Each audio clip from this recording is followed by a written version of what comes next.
end of 2020, we just reopened Gold Coast from the massive lockdowns we had, and we were starting to regain traction, get a lot of community support on the Gold Coast, and we're at the position where we could expand and bring Granddad Jacks to the rest of the world. So by kind of the end of 2020, start of 2021, we started looking at venues. We even went down to Newcastle and kind of explored the idea of bringing a venue to New South Wales. And one day, Dad drove up to Brisbane and started to look at areas that were kind of similar to how we're set up on the Gold Coast, near other breweries in an industrial area where we can do production. And he happened upon 26 Collingwood Street in Albion. So we're around the corner from great people like Fonzie Abbott. We're across the road from Crafted Grounds. There's coffee roasteries and sporting clubs and a bunch in that area, and we thought it really fit what we were trying to do. In January, late January, signed the lease actually on exactly the same day we got this building 3 years earlier. We thought Gold Coast was lightning speed, 8 months, but we did Brizzy in 4 months, and it was just insane. Just at lightning speed. That's equipment, that's getting licensing, and we just had tremendous community support from day one.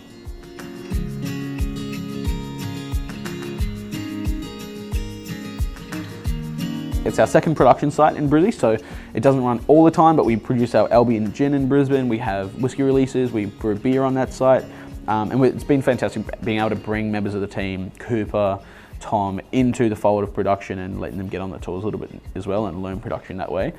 We're really unique in that way, is because we produce our own products, we get to actually upskill and train our team on the actual production processes. And it's been so cool seeing them all learn new things and get really passionate about what we're doing. A while ago when we first opened Granddad Jacks, we had 5 questions where people would come in, I've had 5 quick questions, basically they're always the same. Who are you, what do you do, all those sorts of things. And we kind of changed that format into a longer format. We had to actually talk to people in the community. It's not always about getting famous or influential people in, it's about having people that are in our local area, that have great stories, that are pillars of the community, and get to tell what their life is about, what they do day to day, why they are in that area, all of those sorts of things that I'm interested in, that I hope you guys are interested in, and it's gone really well for us so far.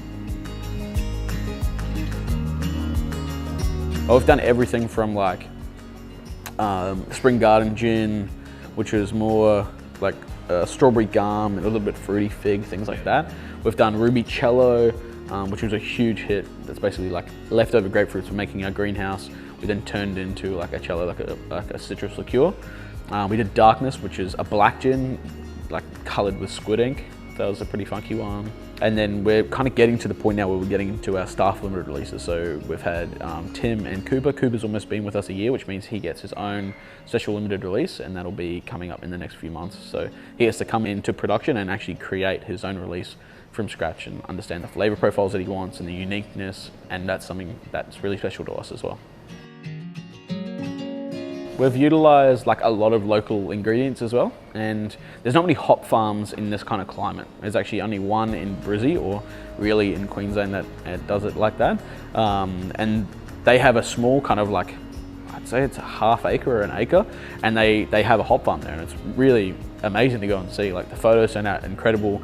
We actually got some Columbus hops from them fresh, had them dried, and then we infused those into our Hobby Days gin, which is just turned out fantastic. A lot of other local and native ingredients in that one. Just really special to be able to utilize unique things like that in our kind of local environment, especially really close to Brizzy or in Brizzy like that.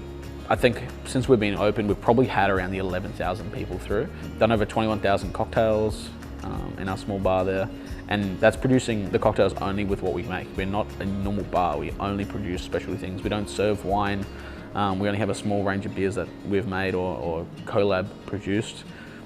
So it's pretty incredible that we've had so much kind of success and so much support without being just another bar. So open in July 2021, we're just getting the team started, we're just getting, things are kind of almost back to normal in Queensland. Hospitality was starting to kind of thrive again, we were starting to build up, and then we had kind of the next wave of COVID, and that just really killed the momentum. This will be the strictest lockdown that we have had.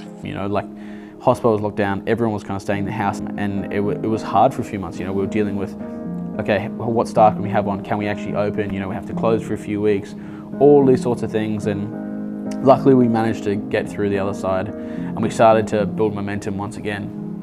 and build up and get a good team and get great cocktails and continue our limited releases. And then this is a flood awareness map of Brisbane. It shows the areas which will be worst affected in the coming hours. Some towns and cities are experiencing record-breaking rainfall, the worst in half a century.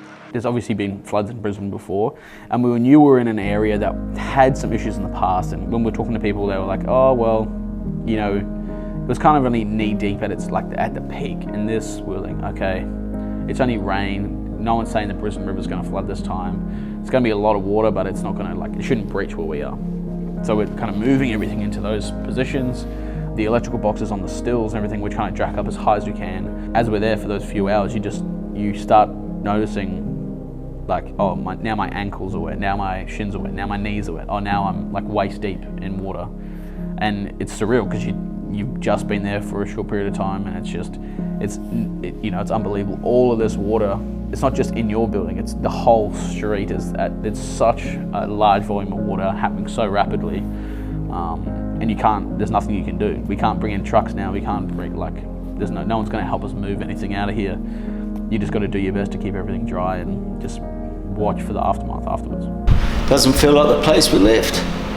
Sunday night we tried to get all the stock out of here, but the water was coming up so fast we just had to leave. It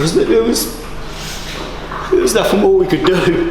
One of the bonuses of something horrific like that happening is that the community comes together. You meet everybody else in the neighbourhood, you meet everyone else going through the same struggles, and you get to have, you've been in the trenches a little bit together. You get to talk about those times, that hardship, and everyone kind of brings themselves together and has a bit of fun.